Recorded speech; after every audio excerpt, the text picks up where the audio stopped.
мурдагы сабакта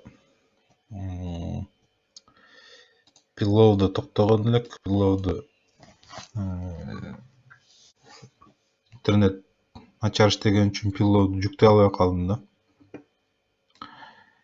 Бирок интернетте башка жерден кошуп пилоуду жүктөдүм. Эми мындан кийинки сабагыбызды уланта берсек болот.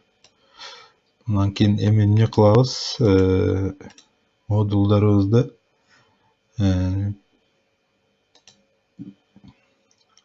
admin файлды регистрация кылып алышыбыз керек. Аны кандай кылабыз? Мисалы, так, news category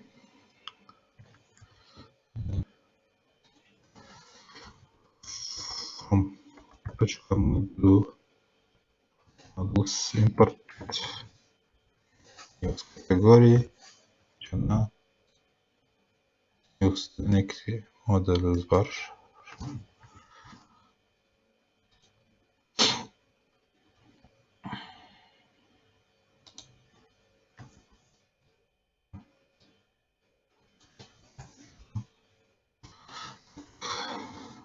Admin site register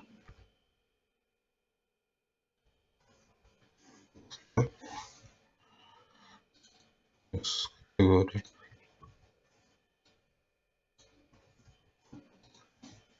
ушул эле копиялап чабыштырабыз. Андан кийин news деген модулубузду коебуз. Андан кийин news деген модулубузду коебуз. Негизи бул жерде ушул эле болот. Андан кийин эми миграция кылышыбыз керек. Ар бир модель мындай модель түзгөндө же бул модельдик филдеринде кандайдыр бир өзгөрүү боло турган болсо, биз сөзсүз түрдө модельдерибизди миграция кылышыбыз керек. Ал үчүн KLS деп туруп экраныбызды тазалап алайлы бир сыйра.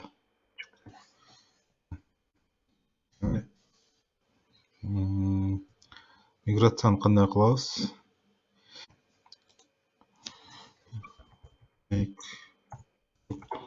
Биринчи миграцияны кылып көрөлүчү. Make migration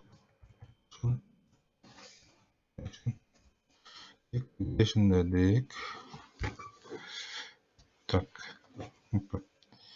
Create model category, create model news. Андан кийин migrate кылышыбыз керек. Manage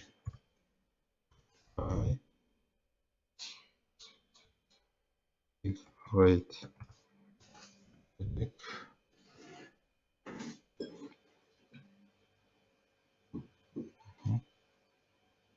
Дагы ийгиликтүү болду. Эми create super user'ды иштетип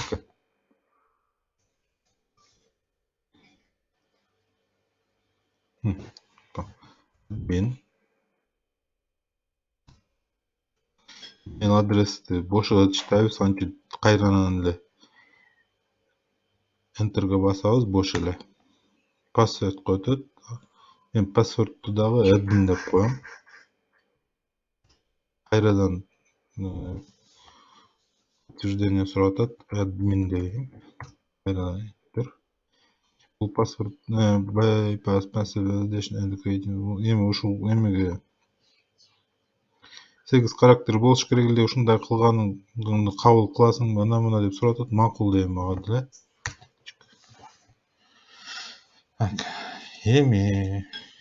Эми биз сайтыбыздын админ панелини иштетип көрөлү.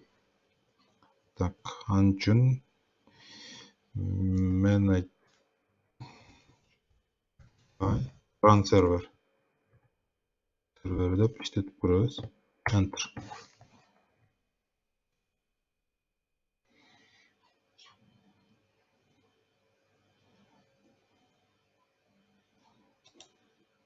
Басабыз, сайтты текшеребиз. Admin paneliga kirish uchun /admin yozamiz.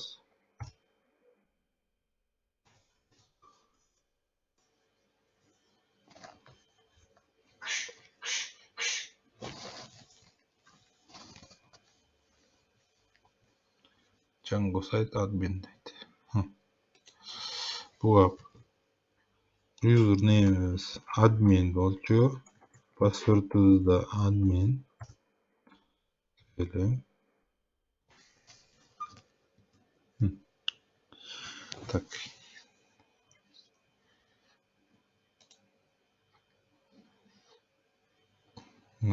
Girdik. Yemi.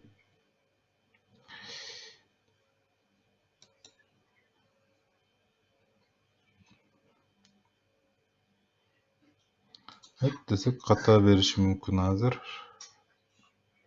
News hata bergen yok. Biroq kategoriyamizni boş qilib beryapti. Misalga bu yerga kategoriyaga bir news categories bir firmadan xabarlar var diyelim. Bundan keyin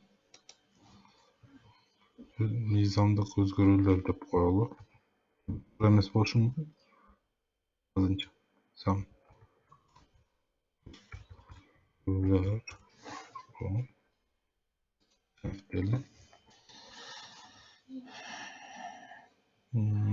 kategoriya жаңы bir xabar kireli.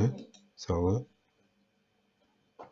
жаңы bir xabar kelip turgan bolsa, misalga bu temасы deyeli, tema xabardын temасы. Бұл да тексти көп. Keyin kategoriya. Hazır save another deyin. Biz file surat file не выбран.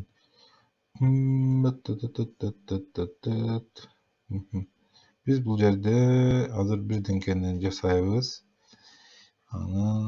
Азыр сүрөттү кирмейинче бул поисковик ката берип атат да сүрөттү кир деп. Анткени биз сүрөт немесине boş болсун деп белгилеген эмеспиз, ошон үчүн image onlit бул blank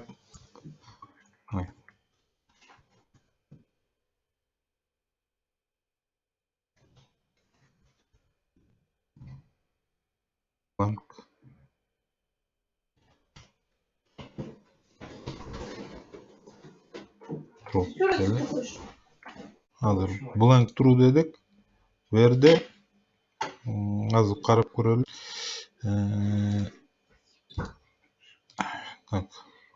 Жаңы xabar kireli. Yakta уже пассивный болып қалды. Бұл демек олар қою қара түсменен бұл қою емес түсменен тұрады. Өйткені бұл неме емес. Сөзсүз түрдө дата бұл жерге кирилиш керек дегенди түшүндүрбөйт.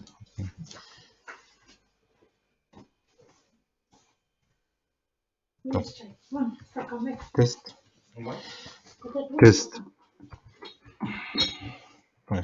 Bildik yok. Az koyalım. Tamam. Böyle. Safran test degen bizim birinci xabarыбыз. Hazır bu жерде bir nemeni daha оңдоп кетели. Мисалы, bu жерде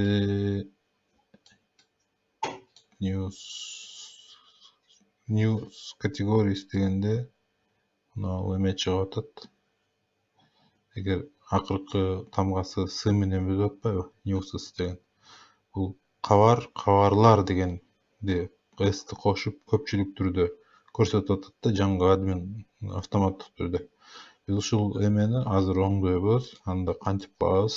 Мисалы, моделибизде bir класс açabız. Meta класс. Meta класс. Bir kurs name. Bu bir kurs name. Жаңалықтар. Орысчабы, қырғызчабы. Орысча. Серьезный жаңалықтар. Жаңалықтар.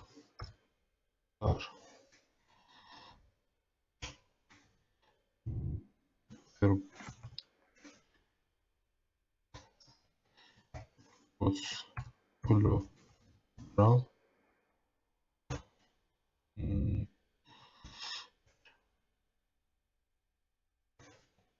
Так, бұл жаңалық.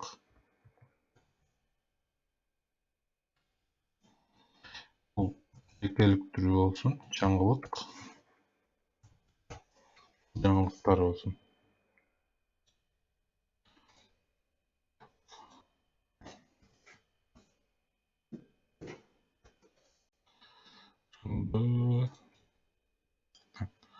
Ушул эле классты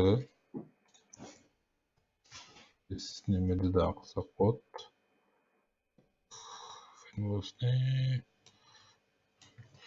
Тест кылайлы. Мисалы,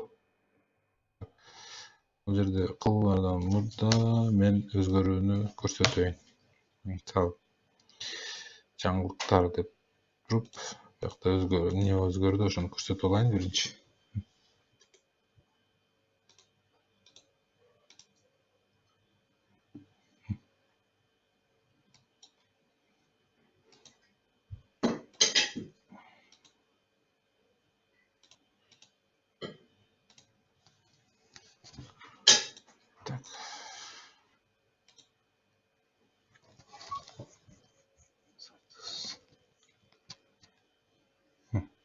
Көрдүңүз, жаңылыктар деп өзгөрдү.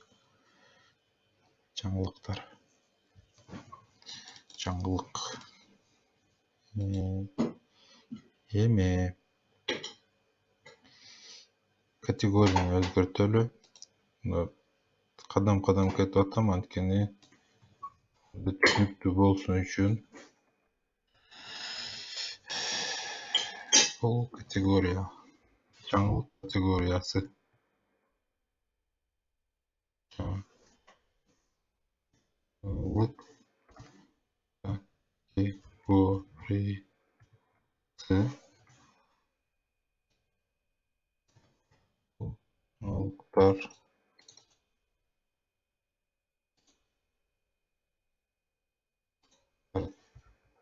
Категориясы.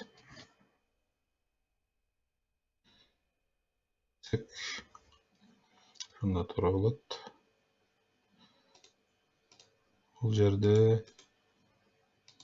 көрөлү. Мына категория деген өзгөрүш керек азырчы. Жаңылыктардын категориясы. Эми бул жерде дагы бир өзгөрүүнү кылабыз. Мына жаңылыктардын категориясында биз 2 категория киргендик, бирок аттары момундай news категория object 1-2 деп коддун аттары чыгып атат да, немени объекттин прямой немеси чыгып атат да. Ошону дагы биз азыр өзгөртөбүз. Аны кандай кылабыз? Мурунку сабакта айтып өттүм эле. Муну def ctrl return self title деген максатыны айтып берем дедим. Бунун максаты ушул. Тайтылга эмес, бул name'ди көрсөтсүн, name'ге кайра барсын дейт, неринди бизге көрсөтсүн деген сөз да булчу. Буну name'ди өзгөрттүк. Бунун мааниси бул.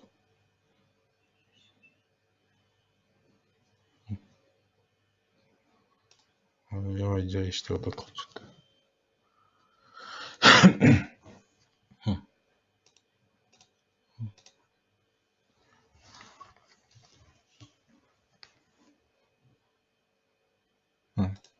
Мыйзамдык өзгөрүүлөр, жумадан кабарлар дейт. Жаңы жаңылык кирели, Мысалы, жаңа жаңылык берде HTML дегенде дейт.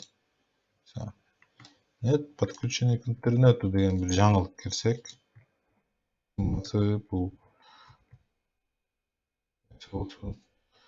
бул фирмадан кабарлар деле кирдик.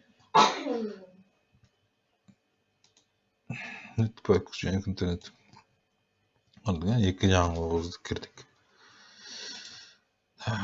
Шуну менен болсо апты бүгүндүк бүтүрөлү.